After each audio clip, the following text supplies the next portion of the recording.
lineup is probably the lineup in LCS that has the most planning to it. I see us going really far.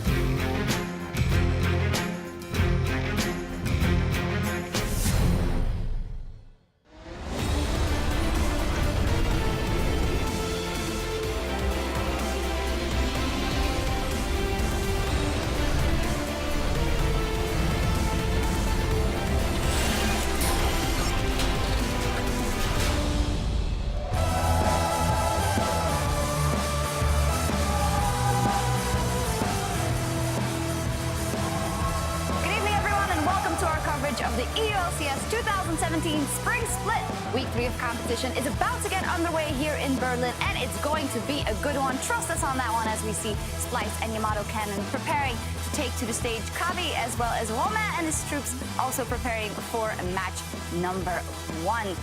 There they are in the huddle as well. Need to get the morale up before going on stage. Good evening, I'm Evie Supporter, joined by Martin the Fisho Lunge and Mitch Kreppel-Voorspoels. Hello, gentlemen. Week 3 already. Already? It's going fast. It is actually going very fast. Yep. Who's going to win the split?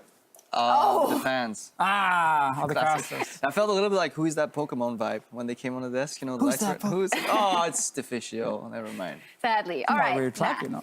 Well, before we get into the games, let's look at the standings. As you asked him who wins the split. Well, if it would end now, G2 Esports and Unicorns of Love would have a pretty good chance. They are leading Group A and Group B respectively.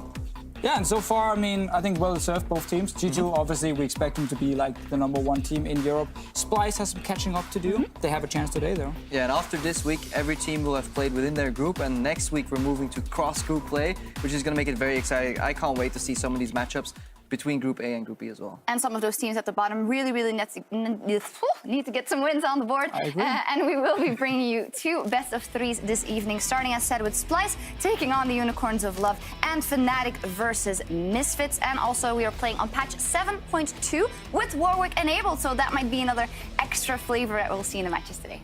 I hear very mixed things about Warwick, and from own experience as well. He can be very annoying to play against, but I think in competitive he has quite a lot of weaknesses, so I don't think we'll see him every game. I think it's definitely possible for Warwick Jungle to make a really bad mid laner go 0-5 in the mid lane. If he's off-roll, that could happen. In competitive play, I actually don't know yet. All right, well, we will see. Our first match pits Group B leaders, the Unicorns of Love against Splyce. First, let's talk about the Unicorns. They are 3-0. They are the leaders of Group B, but I think it's fair to say that there are a lot of varying opinions about their performance, about their style, and you guys wanted to break it down. Yeah, the Unicorns. We talked about a lot of teams this week in the office, but the main talk was still around these, bandits of love and their style. There was pros, there were cons, and we tried to sum it up in basically 5 or 6 points that summarize the Unicorns right now. But Martin, because you're so negative, let's start off with the bad ones. Yeah, I'm the negative. Okay, fine. One of the first bad ones we had is like the weak early game. You just saw on your screen the little lower third there saying that focus on scaling picks. It's something the Unicorns do a lot, and obviously that cost you early on. But also they do get ganked a lot and actually get caught a lot in these lanes here, especially Exile is a very easy target so far, dies a lot early. And that is a problem for the Unicorns. Yeah, they need to shore up these weaknesses, because even when they get behind in the early game, they play the exact same way later on as they do in the early game, whether they're behind or ahead. So this is kind of weird.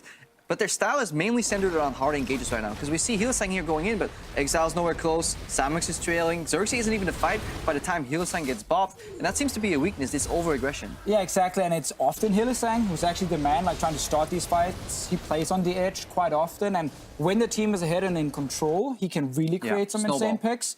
But when they are behind, he ends up overextending. Very often he gets caught out, they die, and they fall further behind. And that is one of the big weaknesses for the Unicorns of Love lineup. But yeah, then there is kind of a neutral point that we say you can interpret it positively or negatively, depending on how you look at it, is that the Unicorns of Love have zero hesitation. They're used to this style, and even when it backfires, they're still going to go in. And that is the beauty of it, because seemingly Hylissang here gets caught.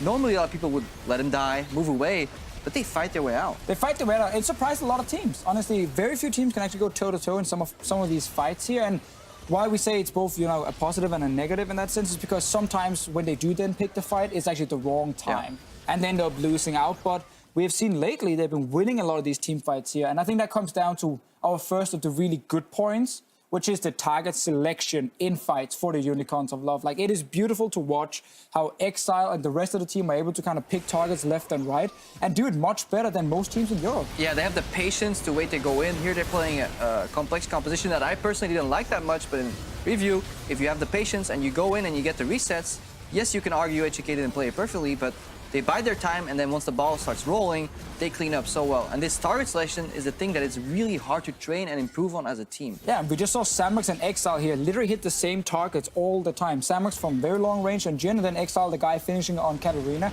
And that is fantastic synergy.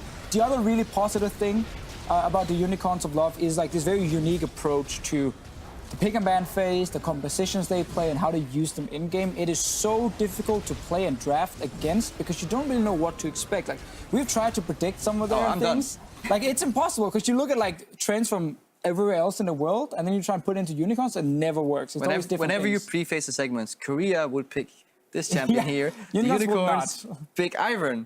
Or they had this composition. I mean, maybe it's not as weird as a comp, but they really used Malzahar and Trundle well because so often you're thinking about Malzahar, make a pick, but they were using the Trundle ultimate to just burn down the tanks with the Malzahar ulti, and they just play well as a team. So if they can shore up those early game weaknesses and maybe play sometimes meta, sometimes weird, I think they're definitely a top contender. And with Warwick in there, they have another thing to put into the mix. A very nice breakdown of the positives, the negatives, and the neutral things, and we will be tracking this throughout their match as well. You heard what we think about the Unicorns of Love, and to hear about their opponent, Splyce, as